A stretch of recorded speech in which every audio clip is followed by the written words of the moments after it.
Hi, everybody. Happy Friday. We finally made it to the end of the week. It is very rainy out today. You know what? Actually, I really like the rain when the leaves are out. I'm looking at oranges and yellows and reds. I think so. I see it. So, my favorite is the dark purple color, and I actually see it in front of me. But with that, I did want to cover something special today because today is National Youth Confidence Day. And with that, one of my target audience and one of my target populations is working with the youth and young adult athletes, particularly female athletes, but athletes in general. Now, this is an amazing population because if you get the tools right and if you build the right sort of environment for them, the right sort of fueling strategies, you can really set the tone for the rest of their lives to prevent injury and other health ramifications as well that can come with that. So before I start, I just want to introduce myself. Hello, my name is Drew Mulvey. I am a certified dietitian nutritionist and board certified nutrition specialist, specializing in disordered eating and autoimmunity in female athletes.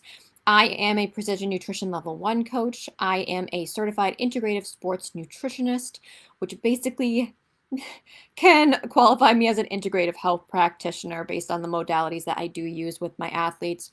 And I am a certified LEAP therapist, which is a specific food sensitivity protocol based off of mediator release testing. It's about 92% accurate and specific for those particular sensitivities and those compounds being generated. It has been phenomenal for inflammatory conditions and athletic performance. I've used it before, as well as I've used this on many of my clients before, and they have seen such amazing success. So that's just one of the modalities. So what I do, I work close with youth and young adult female athletes and female athletes in general to really transform their relationships with food, their relationship with themselves and find their identity, and to really ignite their true athletic potential. So if that sounds like you, I would absolutely love to connect with you. There is an icebreaker call link that's in my bio, and please DM me. I would love to speak further with you.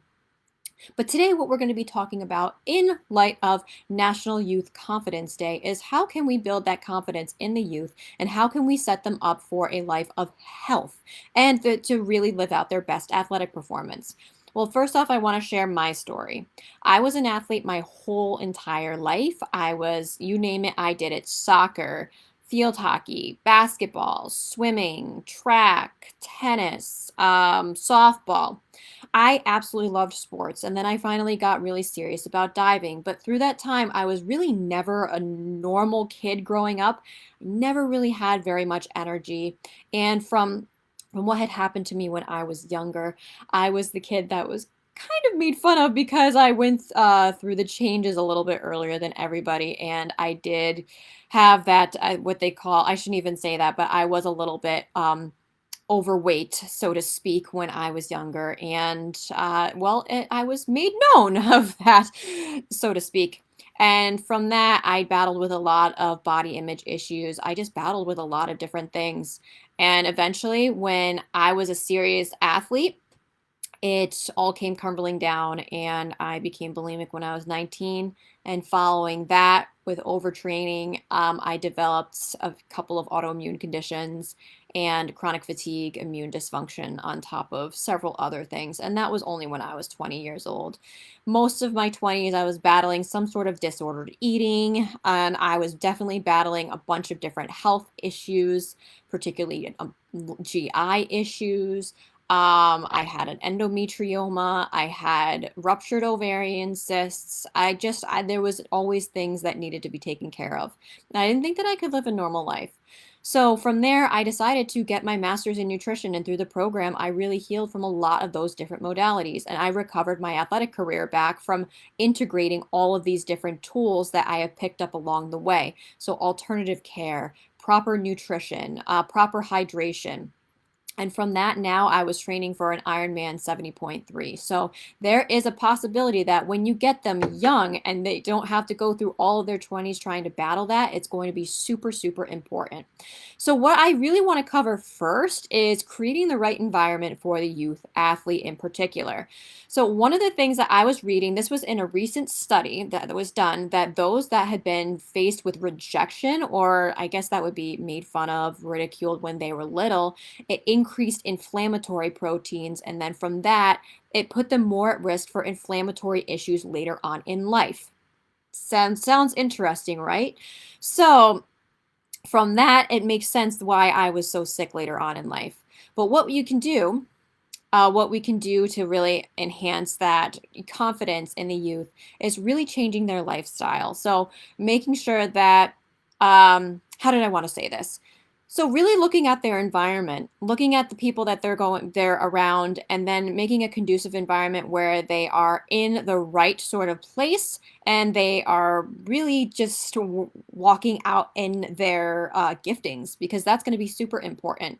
I know a lot of us when we're growing up, that relational part is very, well, as human beings, we are very relational. And also, one of the things that can really help to build youth confidence is having them play sports. Then they actually get to see what they're really, really capable of. So even putting them into challenging situations and seeing how they come out, it builds so much confidence in them. And from that, they just build and build and build and build, and they develop this beautiful athletic career, and they develop this beautiful health as well, and this beautiful, beautiful timeline. I shouldn't say timeline, but um, I'm not remembering the actual name for some reason, but they can really set themselves up for success. So teaching them young. Now, building that confidence with the athletic ability now comes in proper nutrition, proper hydration, proper lifestyle instances or lifestyle modalities. And the alternative care can come in as well. So interestingly enough, I am an assistant. Why am I calling myself an assistant? I am the head diving coach at one of the high schools around here in town of the area. And what I have been noticing is the lack of proper nutrition and hydration. And it's, don't worry, it's completely unknowing. But when you are able to fuel the actual youth athlete properly, then they're going to be seeing so many gains in their athletic performance, and that really starts to boost their confidence.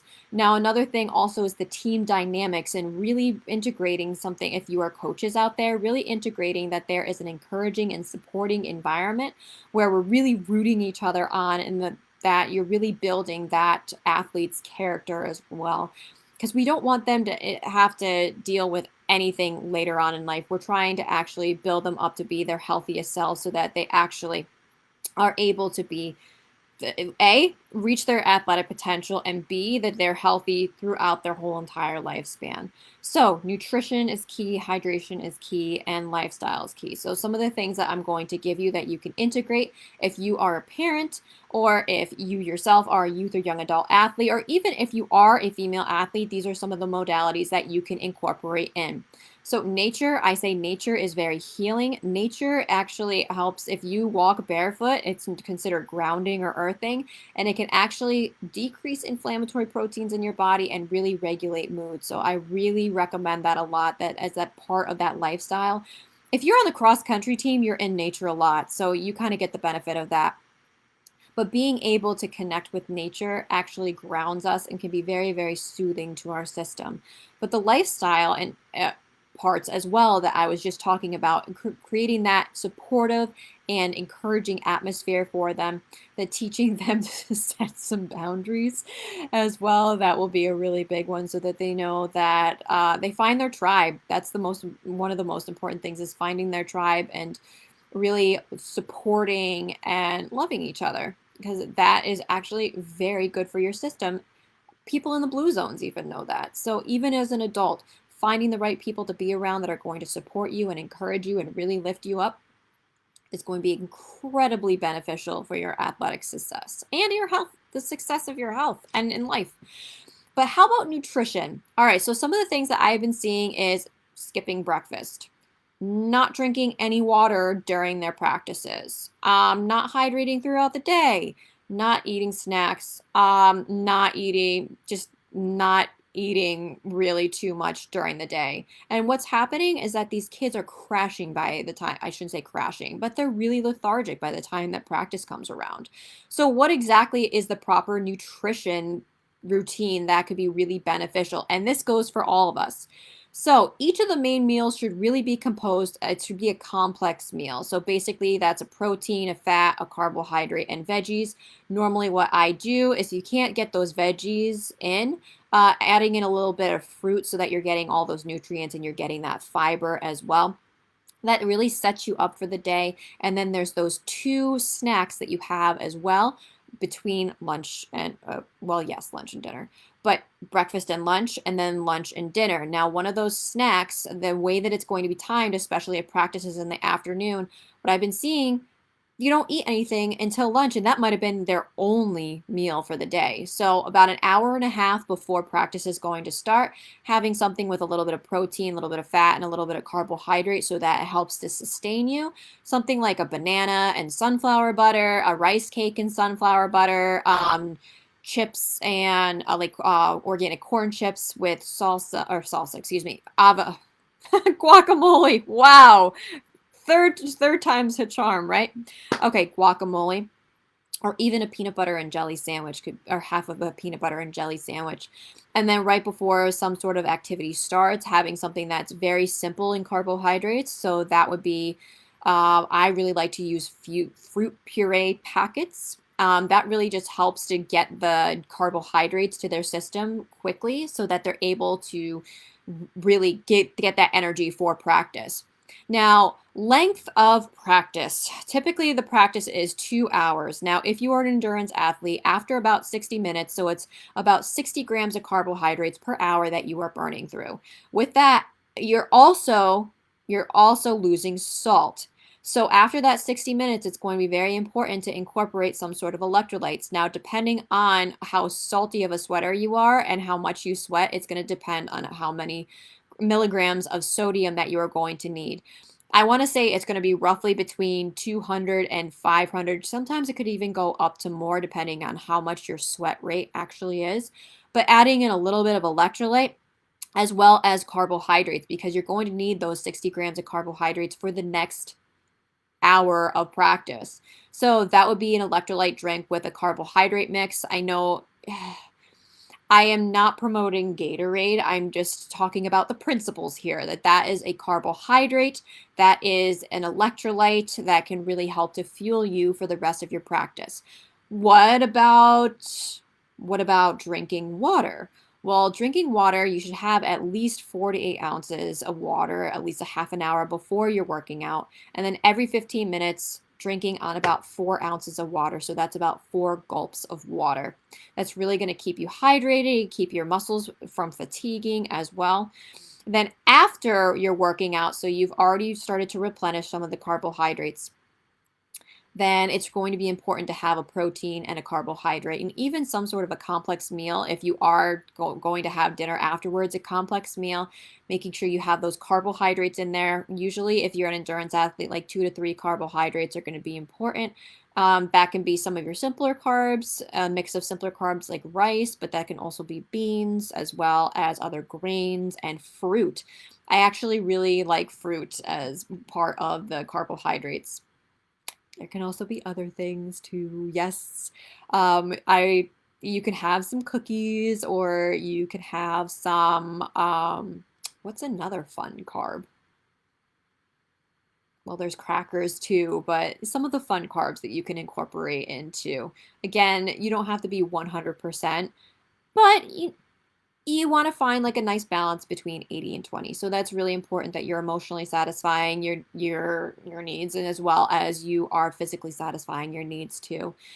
So that is really important for recovery, for muscle recovery, and that they're going to be showing up the next day. Breakfast should be complex. So as I was saying, is protein, a fat, a carbohydrate, and some veggies, depending on what type of sport that they are doing. It might be a little bit more veggies. It might be, well, not more veggies. It's going to be a little bit more carbohydrates, which if you bulk up the veggies can actually count as one of your carbohydrate servings. So getting in some fruit in there. I really like oats. So more of those complex carbohydrates are going to be important in the morning because then that's going to be sustained release and sustained energy that you can release. So that's really important for the female and youth athlete that you're actually getting in those three complex meals. Nutrient timing, making sure that you have a little bit of maybe even juice, some puree before practice, making sure that you're hydrating with about 4 ounces of water every 15 minutes before, about 30 minutes before, 4 to 8 ounces of water as well. After an hour of working out, it would be important to start incorporating that carbohydrate drink. So that's going to be about 60 grams of sugars on top of some of the electrolytes in about a liter of fluid, so to speak. That will also make you a little bit thirstier. So I would recommend having water on the side to be able to sip on both of them throughout that time. That will give you a lot of energy. So that is important not only for the youth, but for those of us who are adult athletes, because what that's doing is actually carbohydrates help to decrease cortisol levels. And that can actually, when cortisol levels elevate too much, your body can really start to shake. And I've had this experience happen before. So if you're an endurance athlete, making sure that your body is staying stable, it has been shown in some of the studies that the carbohydrates do help to decrease cortisol levels when you are during your event. So, and then it also helps to increase VO2 max. So that's your aerobic output. So carbohydrates are going to be very important. And these are youth athletes. They're burning up calories. They're burning up a lot of energy. And it's going to be very important that they're fueling properly, because if they learn to fuel properly, then they are going to be they can prevent injuries, and they can prevent later ramifications later on. Now, if there's any sort of disordered eating, what I see a lot is just maybe there's ignorance with underfueling, but I think it's very important to cover that with that disordered eating, exactly what it is doing to your body. Well, if you're not fueling properly and you're not getting enough energy in your body for the expenditure that you do expend, then your body starts to go into more of a fight or flight state. And then that's where cortisol increases, and just your actually nutrients start to get depleted out of your body. That's your B vitamins, B1, B2, B3, B6, B12, iron. Zinc. Zinc is really important for the digestion of proteins and very important for your immunity, as well as potassium and magnesium. So that's responsible for fluid and electrolyte balance. Very, very important. Magnesium is going to help to prevent muscle cramping as well. So you want to make sure that if that is an issue, then later on, what that could be leading to is that you're not providing yourself the raw materials to be able to heal properly. So you might be really, really sore. Your immunity is going to start getting tanked. Um, and you're not going to be able to have the energy and stamina to really reach your athletic goals. And if this becomes an issue and a problem later on, then you could actually lose your menses, and then your bones could actually decrease in their density too. So it is extremely important. If you do feel that you may have some sort of an issue with this, if this is an underlying problem, I do really emphasize that you do seek alternative help. Please seek out a licensed mental health practitioner and somebody that can work with you one-on-one, so that you are fueling your body properly and that can walk you through this. And I'm one of those people that I would work close with any sort of counselor to really give you the absolute best outcomes. So hydration, let's talk about that. So it's not just water. When we are sweating throughout the day, we're losing sodium. So that's where the electrolytes come in. Now, it's about, for sweat rate, I'm not going to go into that. So that's why if you're just sipping on water all the time during practice, then you could actually start depleting yourself of sodium. What that does is it puts your body in a state of hyponatremia, and that could cause dizziness, that can cause onset of fatigue. So it's really important that you're actually incorporating a little bit of that sodium in there too. That will help with that fluid electrolyte balance. It's going to help to replace the sodium that was lost in your sweat. So that's why I was emphasizing after that hour of exercise, really getting in that electrolyte drink so that you are hydrating your body properly. That's going to help to prevent fatigue, and that's going to help with proper recovery as well. I would say even adding extra salt to your meal after your training session would be very beneficial, because that's replacing the sodium too. So like a little pink Himalayan sea salt Now, with that, you can actually have fun. I know I was saying Gatorade. You can have fun and you can actually make your own carbohydrate drink. One of the things that I like to do is I was doing this during my half Ironman training. Was I was mixing coconut water with some organic juices, so pomegranate juice. Well, that eventually didn't agree with me, but apple juice, orange juice that'll give you extra electrolytes, and then just fill the rest with water. You can even put even a little bit of maple syrup in there, so you're getting that simple carbohydrate. Now, when you're working out, your muscle is actually working, and it's trying to absorb that carbohydrate, so it's going to just be sucked right up. So that would be a liter of actual fluid, and then putting in about an eighth to a quarter of a teaspoon of sodium, depending on what your sweat rate is. And there you go. You have your own carbohydrate drink, and you can have fun with it and experiment with different juices, experiment with different waters. I know there's maple water, there's coconut water, there's watermelon water, which is also very important. That one has, oh, it doesn't have arginine, but it does help to produce nitric oxide, which will help the nutrients to get to your, not only blood, but it will help to get to your muscles even quicker. So that's something that you can incorporate. So making sure that you are hydrating during practice, that you do have water, that you do have that electrolyte and carbohydrate drink, especially after that hour of practice. That you are incorporating breakfast so that you have complex meals, creating a conducive environment, not a conducive, but a really encouraging and supportive environment where they're really growing and finding their really what they're passionate about in life and their talents, and that they're seeing it all over, that they're seeing it in school, they're seeing it in their relationships, and that can really set the tone for the youth to really live out their athletic potential as well as live the healthiest lives and the most abundant life too.